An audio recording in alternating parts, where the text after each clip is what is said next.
going to check on Tiger Woods, the 15-time major champion making his 23rd start at the PGA Championship, his first since the 2024 Masters, where he finished 60th.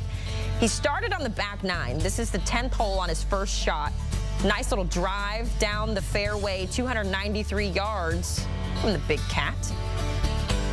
He would wedge it out of the rough, just past the pin, though. A little bit of spin there. He would make par even through one. Jumping ahead to the 11th hole. This is his second shot.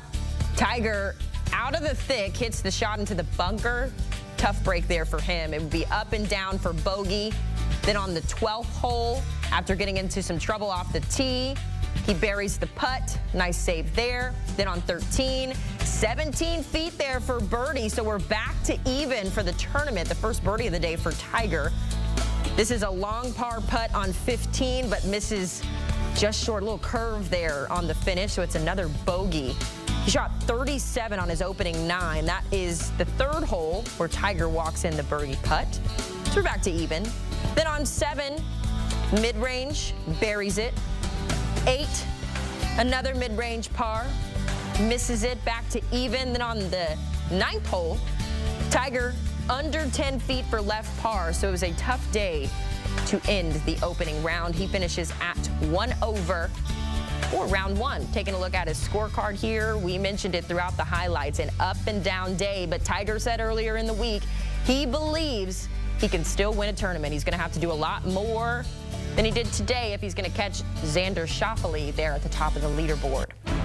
Comfortable would not be the word I would use to describe Tiger Woods at any point right now. It is, I think the word you used yesterday, laborious. Yes. There's a lot that goes into just getting to that first tee and getting the peg in the ground, let alone hitting the golf shots.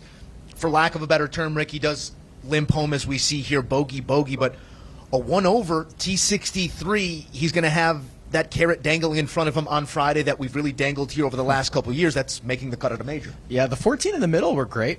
You know, he started on 10, so he made a par on a par 5 that's playing under par, and then he made bogey on 11, and he kind of turned the tide with a very nice par save on 12 before getting into basically a really good 14-hole stretch, and then to kind of cough it up and then a little bit more with back-to-back bogeys on 8 and 9 to end your day. It stinks. You know, it's going to leave a bad taste in your mouth to go from 1 under to 1 over, and expectations have changed so much, KP. It used to be win or bust for Tiger, and then it was, is he going to show up? How many rounds is he going to be able to complete? And Joe's right. It feels like every Friday that Tiger has played, it has been a cut sweat, and it seems like that's going to be the case again. Yeah, which, depending on how you look at it, is interesting and fun to kind of follow. I remember Southern Hills, watching him grind to make that cut on Friday was kind of thrilling. I mean, it's very different than what we've come to expect. But again,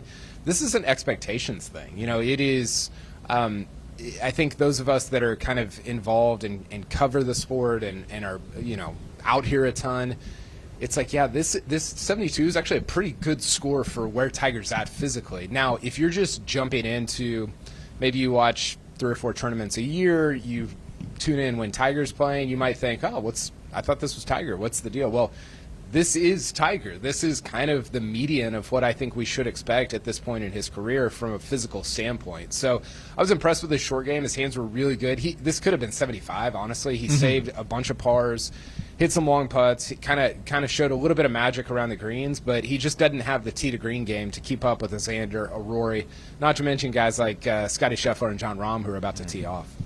Last month at Augusta, there was that historical reference point for him making the cut, and that was obviously what was driving him there. It appears to be what's driving him here again, and like he said a couple weeks ago, he just loves to play the game of golf, and golf hasn't loved him back in that same way, but it is still a pleasure to have Tiger Woods out in this field. Always adds something in the crowd. It still moves with the big cat out there on the grounds. We're going to get to some of the big names, but I think it might be time to talk Tony, who quietly climbed up that leaderboard, I believe sitting in second place right now. Finau, really on no form, Rick. Yeah. The putter, balky throughout the year, but ball striking, the numbers have been up and down. How do you explain the round he amassed today? Yeah, it's interesting. This on paper, or if you went back to last year, this would have been a pretty decent setup for him. You can bomb it around, and he can use his club head speed, but he has often been unable to out hit his putter. That's been the issue. It doesn't matter how many greens you hit, how many opportunities you give yourself if you can't roll the rock. And he's gone through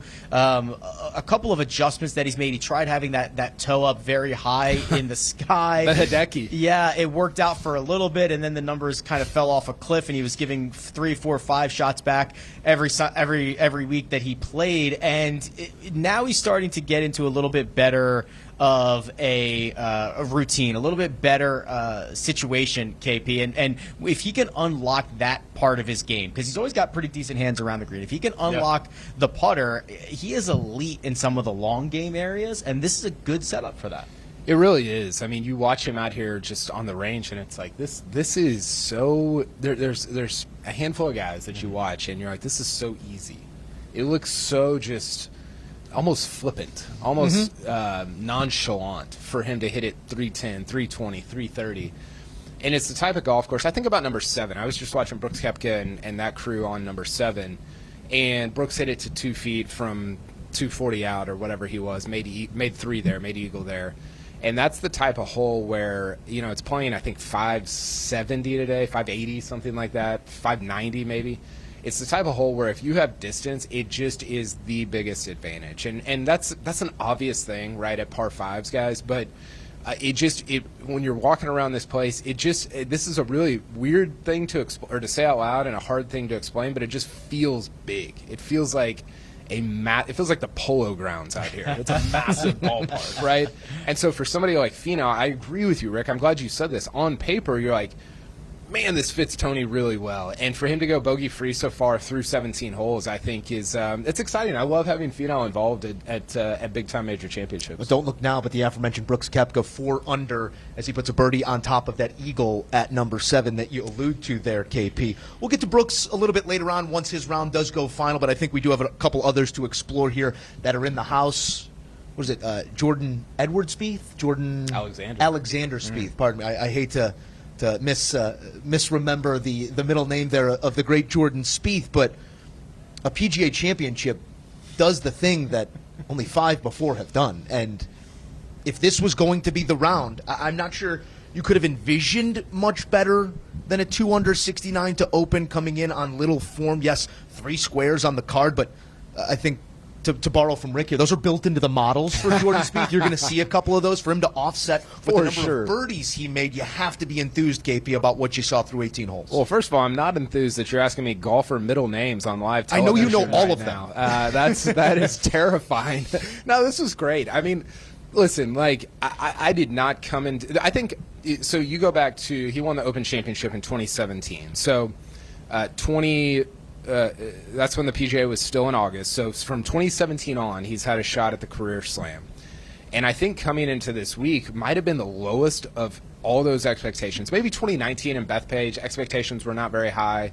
That was kind of when he was in the middle of his bigger slump, Rick. But I just didn't have really any expectations for Spieth coming in. It was Scheffler, Rory, and Brooks at the top. And Spieth, you got to talk about it, but it didn't seem that real to me. I was impressed with what he did from tee to green. Now, can he do that for all 4 days, all 72 holes? I don't know about that, but I thought at least for Thursday, it was a really nice start for Spieth.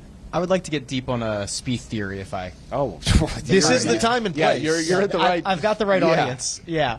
So he has entered this week in the last couple of weeks, driving it really well. I know, it's crazy. Crazy good, long, accurate, and also struggling to hit those second shots. Yeah. The other thing is he's been dealing with this wrist injury that he does not know when that ligament is going to pop out, when it's going to pop back in. It's kind of this That's fun. In the back of his head all the time. Here's the theory. Driving, it's no problem. There's no impact with the turf. Yeah. Second shot, big problem. Lots of impact with the turf. You guys have been out here. that Zoysia, it's almost like It's sitting up there. a little bit of a trampoline. I like this theory. This is good. It sits up. You do not have to get down and compress it. You do not have to dig it out of the dirt. He can almost pick it clean, and I think it removes some of the doubt and some of the fear that he has. Yeah. And I'm obviously more than vaguely interested. I'm picking up what in you're putting that, down. right Yeah. now. He might just like lose 5 strokes on approach tomorrow. It's the patented Musso thin 7 iron is what that I think what he's got in play. What was he on strokes gained? Did you see his strokes gained I didn't see the approach? final number, no. Because I know off the tee he was solid once again. I hope it's a big number, because if it's not, my theory is ruined already. Well, talk amongst yourselves. It was still shocking to me how good he was off the tee, and it's been that way for several weeks now. You know who led the field in strokes gained off the tee at Oak Hill? Spieth? Jordan Spieth. No. Gained like 5 strokes off the tee at Oak Hill For the entire tournament last year. Yeah. I didn't know that. We will see if he can maintain that form over 4 days here at Valhalla. It is going to be a massive ask, as you said, KP, a big ballpark and some weather on the way. We will explore it all over the hour here on the First Cut Podcast live on CBS Sports Network. Plenty more to come. Don't move a muscle as world number 1 and new father Scotty Scheffler takes to the first tee just about 100 yards behind us here on CBS Sports Network.